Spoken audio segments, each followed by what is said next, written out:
Students, अब आपको basic structure जो ट्रांसलेशन का है उसमें हम आगे बढ़ते हुए आपको एक यूज़ और बताने जा रहे हैं।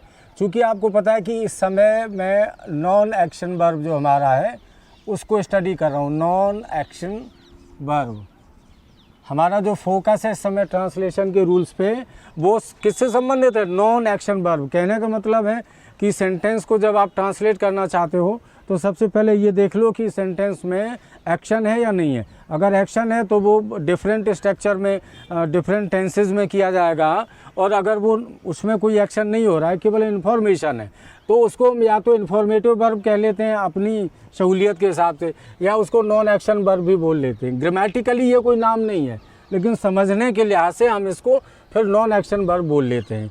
अब नॉन एक्शन वर्ब में आज मैं बात करूँगा आपके साथ हैज़, हैव और हैड के बारे में। मोस्टली आप जानते हैं कि ये तीनों words as a helping verb use किए जाते हैं। इनको एचबी के तौर पे प्रयोग किया जाता है। कहाँ पर? इनके परफेक्ट टेंसेस में। जैसे प्रेजेंट परफेक्ट टेंस में हैज़ हैव हेल्पिंग वर्ब होती है, पास्ट परफेक्ट टेंस में हैड हेल्पिंग वर्ब होती है, और फिर फ्यूचर में पहुँचते हैं तो वहाँ शैल हैव, विल हैव का प्रयोग होता है।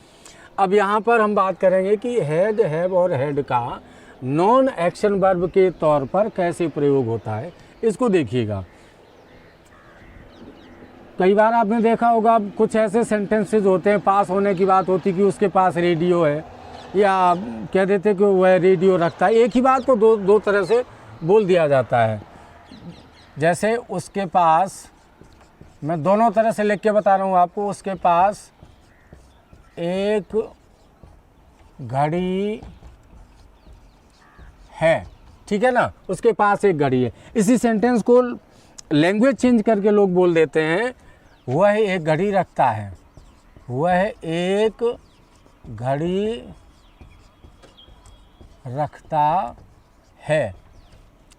एक्चुअल में दोनों सेंटेंसेस केवल घड़ी होने की सूचना दे रहे हैं, ना पास से कोई लेना देना है और ना रखने से कोई लेना देना है। ये कट हो जाएंगे, इनकी कोई मीनिंग ही नहीं है। ये केवल असिस्ट कर रहे हैं जो सेंटेंस की जो इन्फॉर्मेशन है वो प्रॉपर्ली डिलीवर हो जाए, इसके लिए। तो उसके पास एक घड़ी है ये बोल दो, या वह ये घड़ी रखता है ये बोल दो।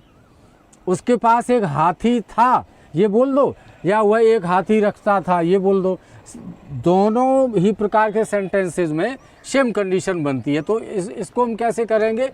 चूँकि बेसिक फार्मूला एक बार हम फिर से नोट कर लेते हैं अपना बार बार, और ये सर्कुलेट होता रहना चाहिए आपके दिमाग में। तो क्या होगा कि जो बेसिक ट्रांसलेशन है वो अपने आप रूल सेटअप हो जाएगा और आप आराम से उसको बना सकेंगे। सबसे मान लीजिए इसी सेंटेंस को हम करें तो सबसे पहले हम लेंगे सब्जेक्ट।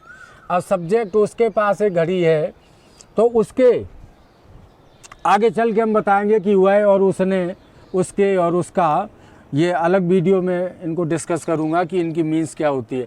उसके पास एक घड़ी है, वह एक घड़ी रखता है, माने वह है। हमें इस समय मीनिंग लेना है वह है। अब वर्ब पे बात आती है। चूँकि प्रेजेंट की बात है तो या तो हम हैज़ लगाएं या हैव, तो यहाँ लग जाएगा हैज़। अब बचा एक घड़ी, a watch, he has a watch. अब यही सेंटेंस अगर पास्ट में होता तो हमारा यहाँ हैज़ की जगह क्या हो जाता? उस परिस्थिति में हम बनाते ही हैड ए वॉच। अगर ये पास्ट को डिनोट कर रहा होता तो ठीक है ना। फिलहाल हम इसको नहीं लगाएंगे, हमारा जो सेंटेंस का स्ट्रक्चर है उस हिसाब से हैज़ बिल्कुल प्रॉपर मीनिंग है। अब मान लीजिए एक सेंटेंस और लेते हैं, वे छाता रखते हैं। ओके, वे छाता रखते हैं या उनके पास एक छाता है, सेम कंडीशन है। तो क्या करेंगे? यही बेसिक फार्मूला फिर से अपना लो। तो सबसे पहले सब्जेक्ट अंडरलाइन कर लो, मीनिंग लगा दो। दे अंडरलाइन कर दो, मीनिंग लगा दो। वर्ब, वर्ब यहाँ होगा रखने के लिए हैव, इसको रख दो, यहाँ से इसको अंडरलाइन कर दो। अब क्या बचा? छाता। छाता की मीनिंग लगा दो अम्ब्रेला। ओके, दे हैव और चाहे तो यहाँ एक नाउन के पहले आर्टिकल यूज़ कर दें, ज़्यादा अच्छा रहेगा। एन लगा दें, दी लगा दें, they have the umbrella, they have an umbrella, एक ही बात रहेगी। अब इन सेंटेंसेस को जब हम नेगेटिव बनाते हैं तो फिर हमें नेगेटिव में क्या करना होगा। नेगेटिव सेंटेंस के लिए या तो हम नॉट डॉट डॉट एनी का प्रयोग करेंगे या केवल नो का प्रयोग करेंगे। एक एग्जाम्पल से मैं दोनों को क्लियर करने की कोशिश कर रहा हूँ।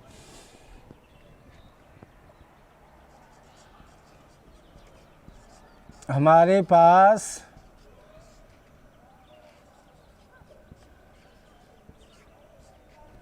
कोई धन नहीं है या हमारे पास धन नहीं है, ठीक है। तो इसको हम क्या करेंगे, अगर हम हैव के बाद नॉट लगाएंगे तो हमें फिर एनी लगाना पड़ेगा, या हम सीधा सीधा हैव के साथ नो लगा लेंगे। दोनों तरह से करके देखते हैं क्या होता है। सब्जेक्ट लेंगे, सब्जेक्ट ले लिया हमने, उसके बाद हैव नॉट एनी, और एनी के बाद क्या है, धन। धन को ये नाउन बचा है, money. They have not any money, उनके पास धन नहीं है, उनके पास कोई धन नहीं है, एक ही बात। They have not any money. अगर आप अब यहाँ आपने देखा नॉट लगा और एनी लगा, अगर आप इसको और शॉर्ट में करना चाहते हैं तो आप यूज बदल दीजिए, नॉट एनी के बजाय आप नो कर दीजिए। उस परिस्थिति में ये हो जाएगा दे हैव नो मनी। फिर आपको केवल नो लगा देना है नाउन से पहले, जो हमारा अदर वर्ड्स है उससे पहले हम नो लगा देंगे, फिर हमें नॉट और एनी लगाने की कोई ज़रूरत नहीं पड़ेगी। अब हम आपको कुछ एक दो सेंटेंस बताएंगे हेड के, और सेम सिचुएशन है जैसा आप वर्तमान काल में हम हैजेब लगा रहे हैं, तो हैजेब की जगह हेड लगा देंगे, क्योंकि प्रेजेंट में सिंगुलर प्लूरल है और पास्ट में कोई सिंगुलर प्लूरल का चक्कर नहीं है। सीधा सीधा आप हेड लगा सकते हो, एक वचन हो तो भी, बहुवचन हो तो भी। देखिएगा, वे घोड़ा रखते थे या उनके पास घोड़ा था। मैं लिख भी दे रहा हूँ आपके लिए, थोड़ा सिंपल हो जाएगा समझना। उनके पास घोड़ा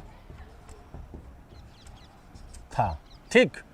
चाहे ये कह लो कि वे घोड़ा रखते थे, चाहे ये कह लो कि उनके पास घोड़ा था, दोनों ही परिस्थिति में आपको क्या करना है। आप यहाँ देख रहे हैं, चूँकि ऊपर मैंने लिखा वो नॉन एक्शन वर्ब, इनमें एक्शन तो कुछ है नहीं है। जब हेड का प्रयोग कर रहे हैं तो सब्जेक्ट हम ले लेंगे अपना दे की मीन्स लगा दी, और रखते थे इसकी मीनिंग हैड, बचा घोड़ा, a horse, they had a horse, उनके पास घोड़ा था, ठीक। अगर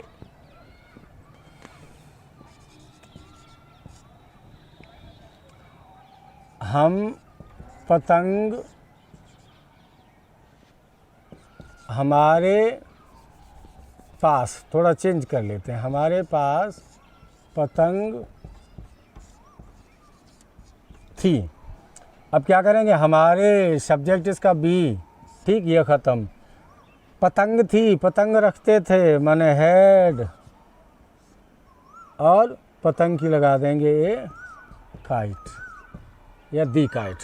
वी हैड ए काइट, हमारे पास एक पतंग थी। तो इस प्रकार से हेड के सेंटेंसेस को किया जाता है। अब सपोज करिए कि ये सेंटेंस नेगेटिव हो, तो अभी मैंने जो आपको बताया था हैज हैव के साथ नॉट एनी का प्रयोग या नो का प्रयोग, वही प्रयोग आप सेम टेक्निक से यहाँ पर रिपीट कर देंगे, तो आराम से आपका जो पास्ट के सेंटेंस हैं हेड वाले, वो भी आराम से और नेगेटिव फॉर्मेट में बन जाएंगे।